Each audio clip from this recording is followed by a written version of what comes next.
안녕하세요. 오늘도 사연 살롱을 찾아주셔서 감사합니다.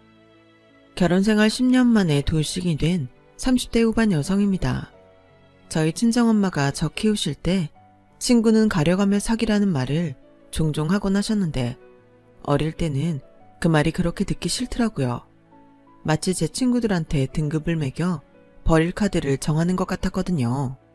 그런데 지나고 보니 엄마 말이 꼭 틀린 것만은 아니라는 생각이 드네요. 제가 친구 하나 잘못 사귀어서 인생을 망친 케이스거든요.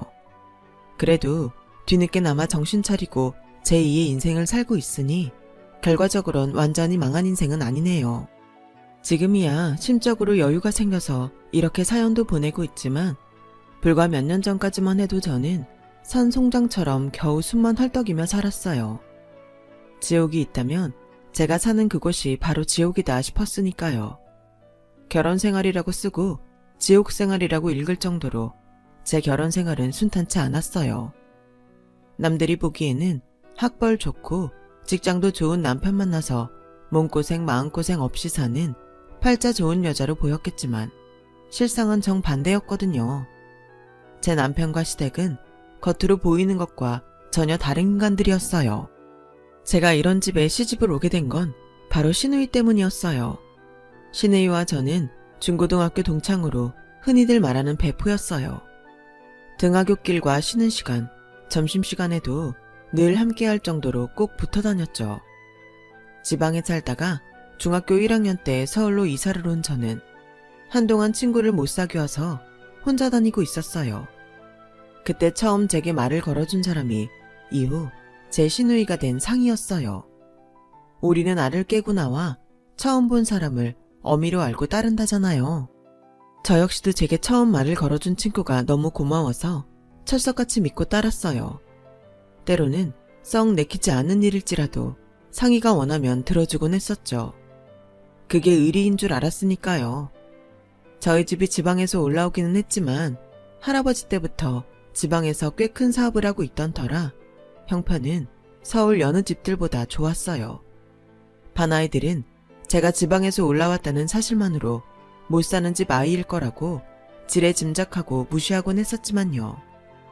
당시엔 흔치 않던 애플사의 일체형 컴퓨터도 오빠랑 하나씩 각각 사용할 정도였고 미국 비자를 받기 어려운 시절에도 크리스마스와 연말을 보내러 가족과 함께 뉴욕으로 여행을 갈 정도의 재력이 있었어요.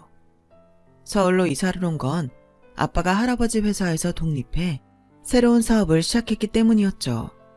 할아버지 댁에서 함께 살 때보다는 덜 풍족했지만 그래도 남부러울 일 없는 생활이었어요. 아빠는 사업차 일본으로 자주 출장을 가시곤 했는데 집에 돌아오실 때마다 학용품과 예쁜 도시락통을 사다 주시곤 했어요. 그걸 볼 때마다 상이는 나경아, 나 그 샤프 주면 안 돼? 넌 그런 거 집에 많잖아. 그래도 이건 아빠가 준 선물인데.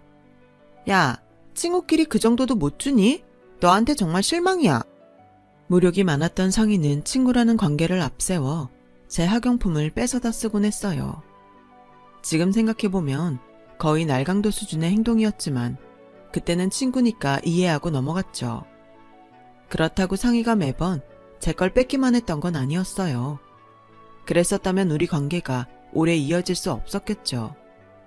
저는 천식 때문에 종종 결석을 했는데 그럴 때마다 방과 후에 저희 집까지 찾아와 노트 필기도 보여주고 학교에서 있었던 일도 전해주곤 했어요.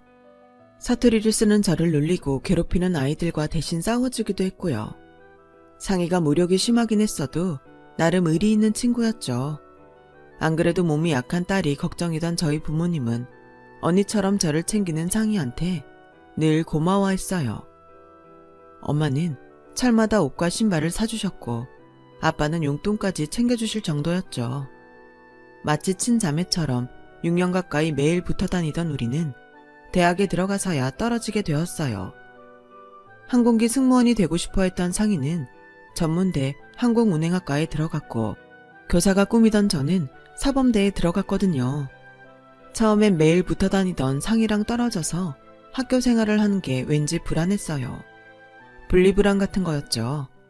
그래서 학교 간의 거리가 꽤 되는데도 상희가 다니는 학교까지 찾아가곤 했어요. 하지만 서로 배우는 과목도 다르고 관심사가 달라서인지 얼마 가지 않아 관계가 시들해지고 말았어요. 눈에서 멀어지면 마음에서도 멀어진다는 말은 연인 사이에서만 국한되는 게 아니더라고요. 시간이 지나자 저도 같은 과 친구들과 어울리게 되면서 상희와 연락이 뜸해지다가 결국 끊어지게 되었죠. 그러다 다시 만나게 된 건 파리행 비행기 안에서였어요. 임용고시에 합격한 뒤 학교 배정을 앞두고 친구들과 유럽 여행을 떠나던 날이었는데 상희가 그 비행기에 승무원으로 타고 있더라고요. 상희는 제가 친구들과 유럽 여행을 간다고 하자 많이 부러워했어요. 그리곤 다른 승객들 몰래 튜브형 고추장 한 봉지와 바뀐 자기 휴대폰 번호가 적힌 쪽지를 건네주었어요. 한국에 돌아오면 전화하라면서요. 하지만 여행 중에 상희가 적어준 전화번호 쪽지를 잃어버리는 바람에 연락을 할 수 없었어요. 그런데 어떻게 알았는지 상희가 제 휴대폰으로 연락을 했더라고요. 야, 내가 너 전화번호 알아내느라 얼마나 고생했는지 아냐? 암튼 그건 됐고 일단 당장 만나자. 나 너한테 꼭 할 말이 있거든. 오늘? 오늘은 안 되는데. 오늘이 우리 아빠 생신이거든. 가족끼리 식사 약속이 있어서 오늘은 안 되고 이번 주 토요일 어때? 그랬더니 상희는 오늘 꼭 봐야 한다며 한사코 만나자고 하더라고요. 나경아, 그럼 내가 그리로 갈게. 오랜만에 나도 아버님 생신 축하해드리면 좋잖아. 내가 케이크 사갈까? 아니면 꽃? 가족 모임이라고 하는데도 굳이 찾아오겠다고 하는 바람에 할 수 없이 장소를 알려주었어요. 그랬더니 분위기가 한창 무르익자 상희가 백에서 봉투를 꺼내더라고요. 아버님, 어머님, 저 결혼해요. 오셔서 자리 좀 빛내주세요. 저희 집에 친척이 별로 없어서 초대할 하객이 별로 없거든요. 딸 친구도 딸인데 도와주세요. 5년 만에 나타나서 청첩장을 내미는 상희 모습에 저희 부모님은 입만 떡 벌릴 뿐 아무 말씀도 못하셨어요. 저희 오빠는 물을 마시다가 사례가 걸려 콜록댔고 저는 괜히 창피해서 얼굴이 빨갛게 달아올랐죠. 멀쩡한 사람은 상희뿐이었어요. 결혼식 전날까지 매일 전화해서는 꼭 오라고 닥달하는 통에 할 수 없이 저는 엄마랑 상희 결혼식에 참석했어요. 그리고 그곳에서 제 남편감을 만나게 되었죠. 바로 상희 친오빠를요. 넉살 좋은 상희와 달리 상희네 오빠는 과묵하고 진중한 사람이었어요. 결혼식 내내 저랑 엄마를 챙겨줘서 특히 더 호감이 가더라고요. 그런데 나중에 알고 보니 그게 다 계획적인 행동이었더라고요. 상희가 저랑 자기 오빠를 연결해줄 생각으로 치밀하게 짜놓은 덫이었죠. 그날 상희 오빠의 행동에 호감을 느낀 건 저뿐만 아니라 저희 엄마도 마찬가지였어요.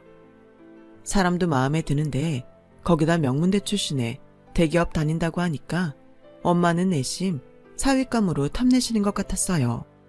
집에 돌아와서도 상희 결혼식 얘기는 않고 아빠한테 상희 오빠 얘기만 주구장창 하시더라고요.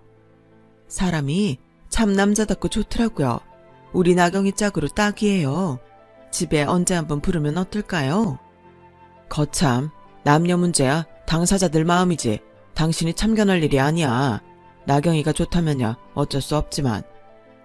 아빠는 엄마가 상희 오빠를 제 결혼 상대로 꼽자 탐탁치 않으신지 불편한 기색을 보이셨어요. 하지만 엄마는 아빠의 이런 반응에도 아랑곳 않고 결혼식장에서 받은 상희 오빠 명함을 꺼내드셨죠. 나경아, 네가 이 번호로 전화 좀 해봐라. 아까는 고마웠다고 인사차 했다고 하고 어서. 뭘 그렇게까지 해. 나중에 할게. 얘는 나중에 언제. 고맙다고 엄마가 밥 한 번 산다고 그래. 아니다. 그냥 네가 산다고 하고 따로 만나자고 해봐. 혹식도 아니? 인연이 되면 우리 집 사람 될지. 공격적인 엄마의 행동에 저는 괜히 싫은 척했지만 실은 저도 속으로 따로 만나보고 싶었어요.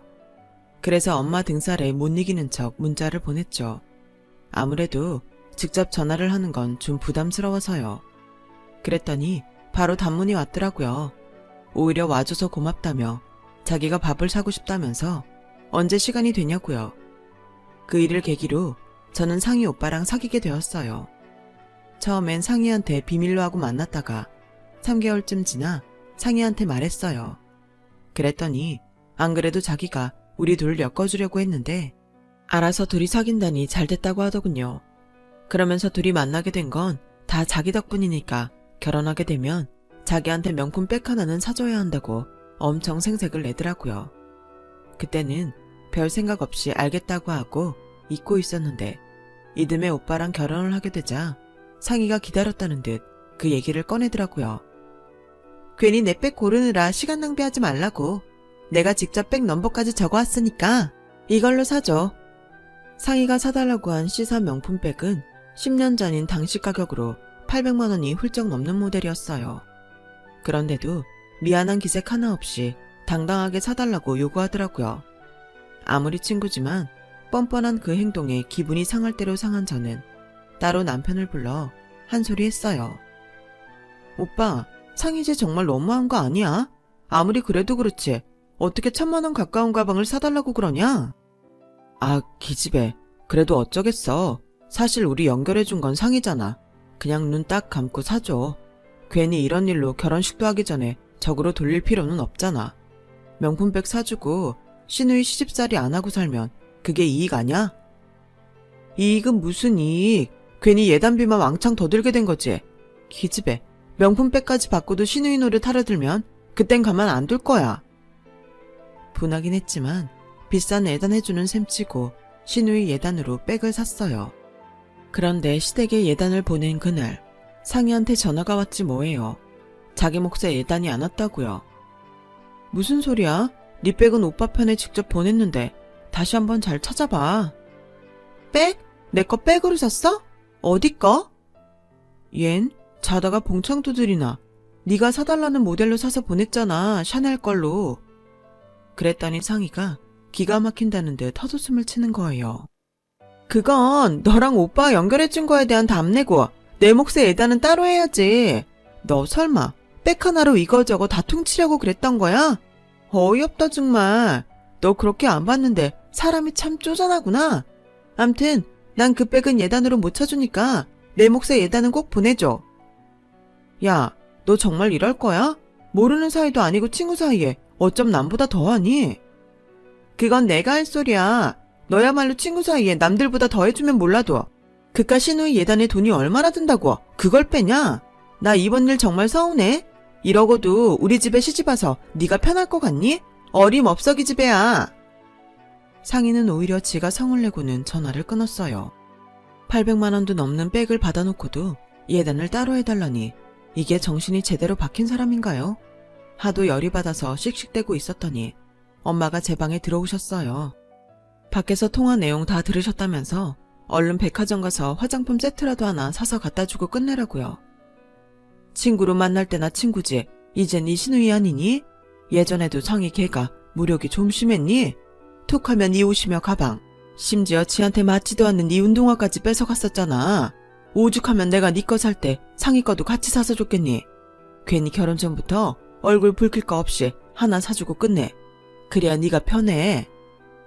누구보다 상희를 잘 아는 엄마는 옛다 이거나 먹고 떨어져라 하는 심정으로 하나 사주라고 하셨어요.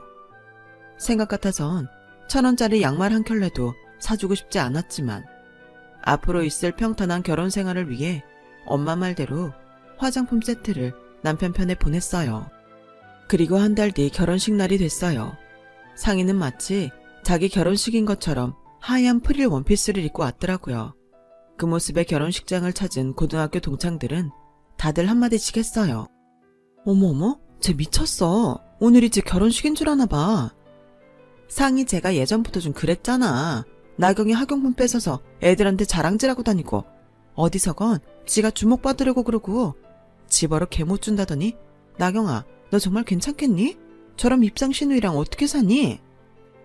친구들 걱정만큼이나 저도 걱정이 앞섰어요. 학창시절엔 몰랐는데 성인이 되고 보니 하나부터 10까지 상희의 단점만 보이더라고요.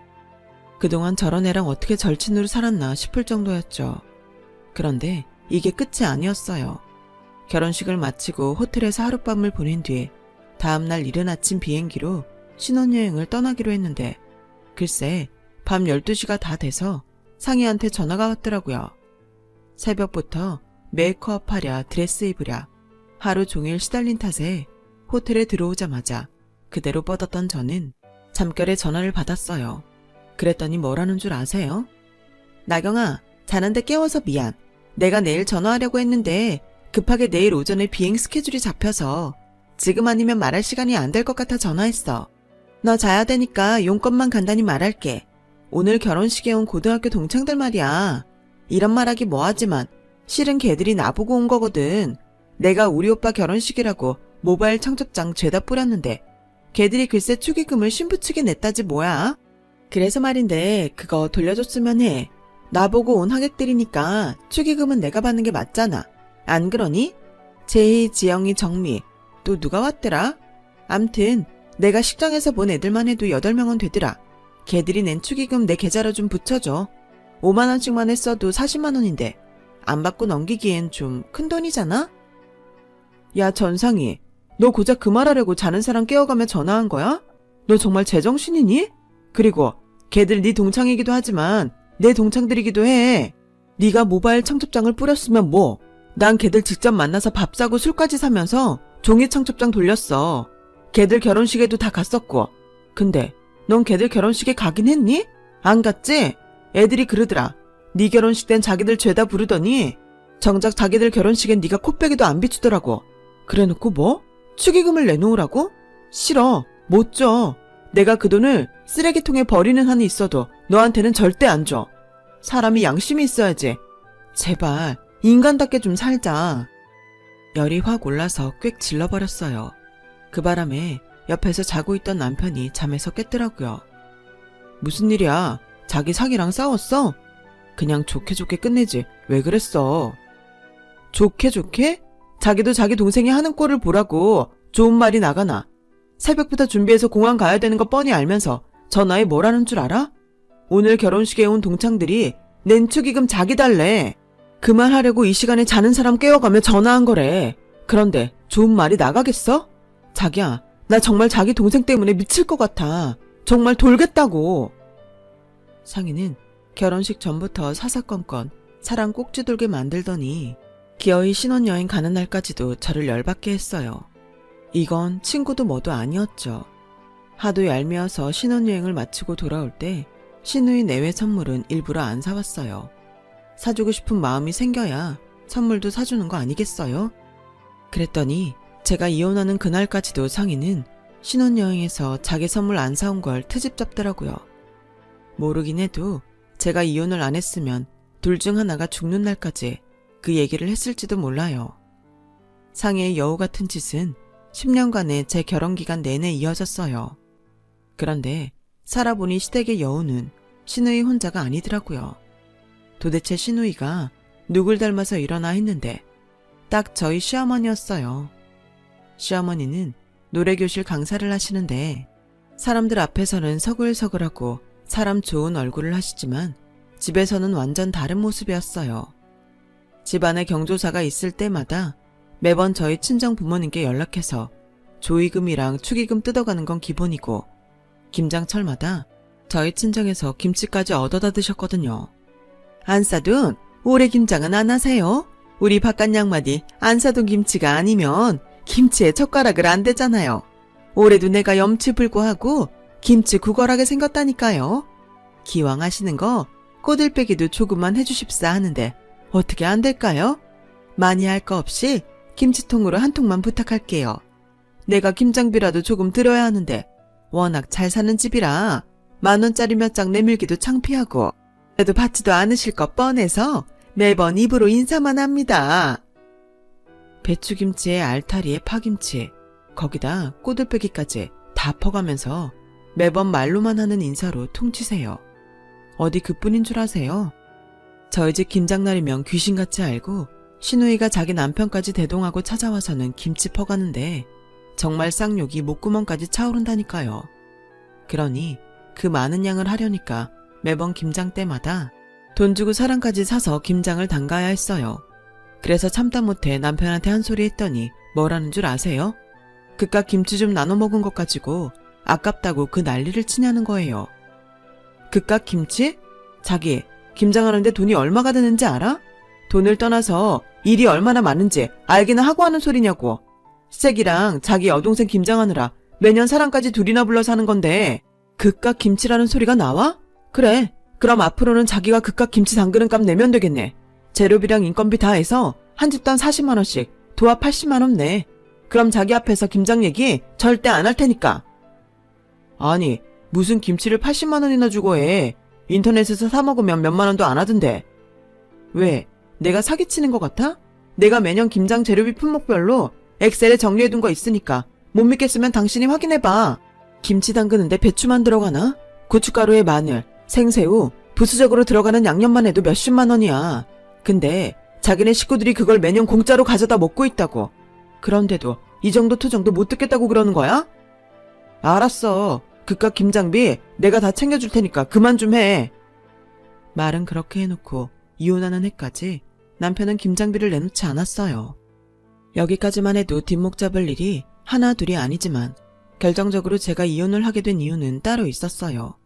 신우이는 제가 결혼을 하고 6년 뒤에 이혼을 했어요. 저한테는 남편한테 여자가 생겨서 헤어지게 됐다고 했지만 진짜 이유는 신우이한테 있었어요. 신우이의 구질구질한 무력과 지저분한 남자관계 때문이었죠. 승무원 일을 하다 보면 종종 남자 승객들한테 대시받는 일이 있다는데 신우이가 유부녀라는 사실을 숨기고 남자들이 건네는 선물 공세에 넘어가 선을 넘는 행동을 하고 만 거예요. 같은 항공사에 다니는 다른 친구를 통해 들어보니 회사로 남자 측 부모가 찾아와 난리가 난 적도 있었대요. 남자 쪽에서는 신우이가 미혼인 줄 알고 며느리로 드릴 생각까지 했는데 뒤늦게 유부녀라는 걸 알고 그동안 당신 아들이 갖다 바친 명품백과 각종 보석, 장신구들을 물어내라고 찾아온 거였죠. 일반적인 사람 같으면 회사에 알려질까봐 주겠다고 할 텐데 신우이는 끝까지 못 준다고 뻗대다가 결국 이 사실이 직장에 알려지게 된 거죠. 그 일로 분이 안 풀린 남자 쪽 부모가 신우이 남편한테도 이 사실을 알렸고 그로 인해 신우이는 이혼을 당하게 된 거였어요. 승무원의 품위를 훼손했다는 이유로 직장에서도 잘려서 외국 항공사로 옮기게 되었고요. 이혼을 한 뒤에는 아예 마음 놓고 이 남자 저 남자 만나며 자유로운 생활을 하다가 자기보다 8살이나 어린 남자한테 빠지게 됐어요. 신우이 말로는 남자가 대학원생이라고 했지만 외모나 지적 수준을 보면 글쎄요. 제대로 학교를 다닌 사람은 아닌 것 같더라고요. 젊은 남자한테 빠진 신우이는 그동안 만났던 남자들한테 받았던 명품들을 팔아가며 데이트 자금과 나이 어린 남자친구의 선물을 사날랐어요. 어떻게 보면 신우이랑 같은 부류로 보이는 그 남자를 잡기 위해 신우이는 그동안 자기가 구차하게 모은 것들을 어린 남자 입에 털어넣은 형국이었죠. 그런데도 남자가 결혼을 안 해주니까 가짜 임신 소동까지 벌이며 남자의 바지가랑이를 잡고 늘어졌어요. 솔직히 신우이가 만나는 남자가 온전한 사람이 아니라는 걸 알기에 신우이의 재혼을 말렸어야 했지만 그러고 싶지 않았어요. 한편으로는 너도 똑같이 당해보라는 저주 섞인 마음들도 있었고 또 한편으론 시어머니보다 더 시집살이를 시켜온 신우이를 당장 눈앞에서 치우고 싶은 바람 때문이었죠. 신우이가 이혼을 하고 시댁에 들어와 사는 동안 저를 엄청 힘들게 했거든요. 그래서 신우이 결혼 소식에 쌍수 들고 환영했죠. 어떤 논팽이를 만나든 간에요. 그 일이 있기 전까지는요. 뭐? 상이 재혼하는데 집을 해주자고? 당신 지금 제정신이야? 우리 집 살 때 우리 아빠한테 빌린 3억도 아직 못 갚았잖아. 그래놓고 누구 집을 사준다고 그래? 말도 안 되는 소리 그만둬. 뭐가 말이 안 돼. 매부가 나이가 어려서 신혼집 장만할 돈이 없다잖아. 명색이 오빠가 돼선 나이 든 여동생이 월세방에서 새 출발하는 걸 어떻게 봐? 자기는 자기 오빠가 재혼에 그렇게 산다면 가만히 있을 거야?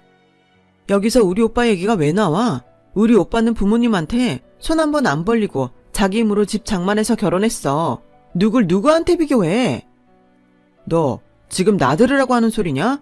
장인한테 돈 빌려서 집 샀다는 말 하고 싶어서 이러는 거 아니냐고. 누가 그렇대? 내 말은 자기 여동생 집 사줄 돈 있으면 우리 아빠한테 빌린 돈부터 갚는 게 순서란 거지. 자기가 우리 아빠한테 돈 빌릴 때 뭐라고 그랬어? 5년 안에 갚겠다고 했어 안 했어? 돈 빌릴 땐 상환 계획서에 각서까지 만들어 내밀더니 어쩜 사람이 화장실 들어갈 때랑 나올 때가 이렇게 달라? 그리고 우리가 왜 상인의 집을 해줘? 이날 이때까지 상이가 우리한테 뜯어간 돈이 얼만데. 우리 예은이 태어났을 때도 양말 한 짝 안 사준 애야.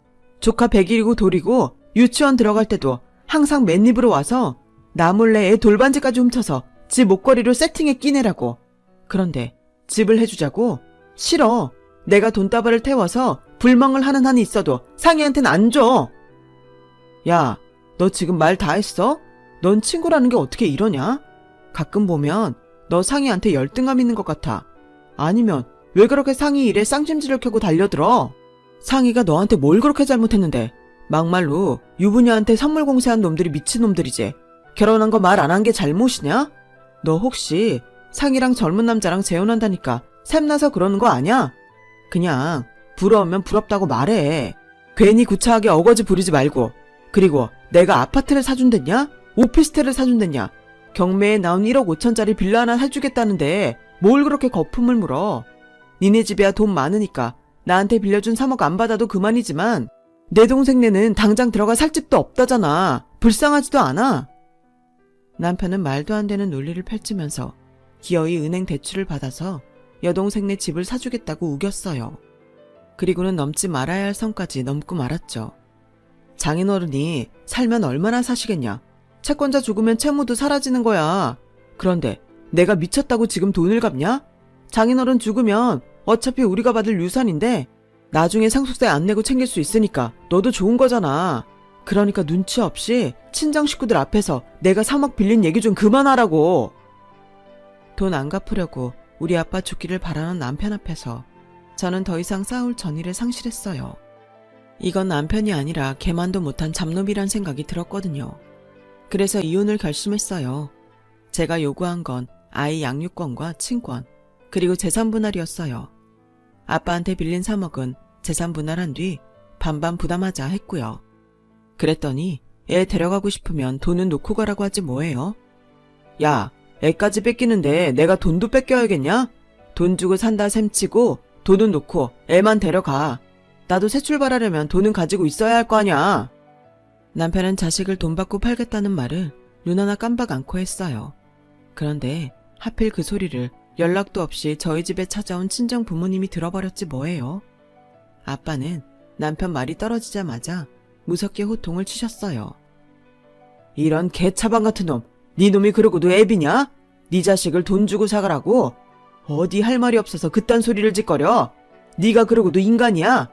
내 그동안 네 놈 하는 짓거리 보고도 참았던 건 내 딸의 남편이자 내 손녀 애비이기 때문이었다. 그런데 네 스스로 그 자리에서 물러나겠다니 나도 더는 참아줄 이유가 없구나. 니들 소송하는 김에 나도 네 놈 상대로 소송 좀 해야겠다. 그동안 네 놈이 빌려간 돈이며 니네 식구들이 우리 집에서 뜯어간 푼돈까지 하나도 빼지 말고 다 물어내라. 그러자 엄마도 한마디 하셨어요. 매년 우리 집에서 퍼간 김장김치도 이참에 다 돈으로 갚게. 상종 못할 인간들 그동안 아들 앞세워 앵벌이 해간 거 조목조목 다 받을 거야. 이래서 친구는 가려가며 사귀라고 했는데 어쩌다 그런 걸 친구 삼아서 이 고생을 하고 살아. 아, 결국 저희 부부는 10년 결혼 생활에 종지부를 찍었고 남편은 자기 부모 형제가 여주택에서 뜯어간 돈까지 모조리 물어주게 되었어요. 제가 엑셀 파일에 하나도 빠짐없이 품목과 금액을 명시해둔 덕에 따로 기억을 더듬어 계산할 일은 없어서 손쉽게 재산 분할을 끝낼 수 있었죠. 뒤늦게서야 남편은 딸아이 양육권을 주장하고 나섰지만 법원은 엄마인 제 손을 들어주었어요. 그렇게 마지막까지 침뱉고 더럽게 끝난 결혼 생활 이후 저는 학교를 그만두고 학원을 차렸어요. 비록 아빠가 투자를 해주신 덕분에 차린 거였지만 매달 수익금의 일정 부분을 통해 빌린 돈은 상환해 나가고 있으니 제 학원인 셈이죠. 육아 때문에 학교를 그만두거나 각자의 사정으로 쉬고 있던 대학 동기들을 강사로 채용해 교사 자격증이 있는 선생들로 강사를 구성하자 엄마들 사이에서 입소문이 금방 나 학원생 모집하는 데는 큰 어려움이 없었어요. 우리 애도 그렇고 강사 일을 하고 있는 친구들 애들도 그렇고 다들 우리 학원에서 가르치며 돌볼 수 있어서 일석이조이기도 하고요. 그런데 하루는 학원에 뜻밖의 손님이 찾아왔지 뭐예요. 학원에 정수기랑 비데 교체하라고 외판원이 찾아왔는데 글쎄 그게 예전 제 시누이 상이더라고요. 주임 선생님한테 제품 소개를 한창 하고 있던 상인은 저를 보자 외나무 다리에서 만난 원수처럼 저를 노려보더군요. 아빠를 잔뜩 세우고 달려드는데 이혼 전에 싸우던 일이 떠올라 저도 질 수는 없겠더라고요. 야 이 기집애야, 너 여기서 학원 강사하고 있었냐? 꼴 좋다. 학교 선생도 잘리고 이런 데서 일하는 거 보니 네가 우리 오빠랑 이혼하는 바람에 나 우리 재민 씨랑 결혼도 못 해보고 파혼까지 했어 이년아. 오늘 아주 잘 만났다. 네가 나 파혼녀 만들었으니까 손해배상해. 내 인생 돌려놓으란 말이야. 너 아직도 정신 못 차리고 사는구나. 손해배상? 네가 뭘 손해봤는데. 오히려 내 덕분에 꽃뱀한테 영혼까지 탈탈 털릴 거 그쯤에서 끝낸 거잖아. 몰랐니? 네 남자가 여자들 등쳐먹는 꽃뱀이라는 거? 남들은 다 아는데 어떻게 너만 모르니? 그간 네가 남자들한테 해먹은 수법 그대로 하는데 그게 안 보이디? 이래서 등잔 밑이 어둡다고 하는 거야. 고맙다는 인사는 못할 망정 남의 직장에서 헛소리 짓거리지 말고 꺼져. 알량한 외국 항공사 승무원 자리도 구질구질한 남자분들 때문에 잘려서 그 업종에 발도 못 디민다는 소문은 내가 익히 들었다. 정수기 팔러 다니는 건 오늘 처음 알았지만 근데 어쩌나 더러운 예정을 생각하면 내가 하나 팔아줘야 하는데 거래는 신용이라서 너같이 못 믿을 애한테는 양말 한 짝도 못 사주겠다 얘. 그리고 말이야 너처럼 구질구질하고 인생 막 사는 인간이 드나들면 내 학원 질 떨어지니까 앞으로 이 동네에 오더라도 내 학원은 들어오지 말아줘. 내 말 알아듣겠니? 다시는 보고 싶지 않은 엑스시누이 상이야? 주임 선생님, 앞으로 학원에 잡상인 들이지 마세요. 네 원장님. 원장님이라고 깍듯하게 부르는 주임 선생님 말에 상인은 두 눈이 휘둥그레져서는 금방이라도 울 것 같은 표정으로 학원에서 나갔어요. 그 모습에 10년 묵은 채증이 쑥 내려가는 것 같더라고요. 언제 어디서 다시 만날지 모르는 게 인간관계라고. 그래서 인생은 함부로 살면 안 되는 건가 봐요. 이제는 지난 악연 훌훌 털고 앞으로 시작될 제2의 인생을 멋지게 살아볼 생각입니다. 제 딸아이 앞에서 창피하지 않은 엄마로 남기 위해서요. 지금까지 제 사연을 들어주셔서 감사드려요. 사랑하는 가족들과 행복하세요. 여러분, 사연 댓글에 응원과 현명한 조언 부탁드려요. 좋아요와 구독은 저에게 큰 힘이 됩니다. 오늘도 좋은 일 가득하세요.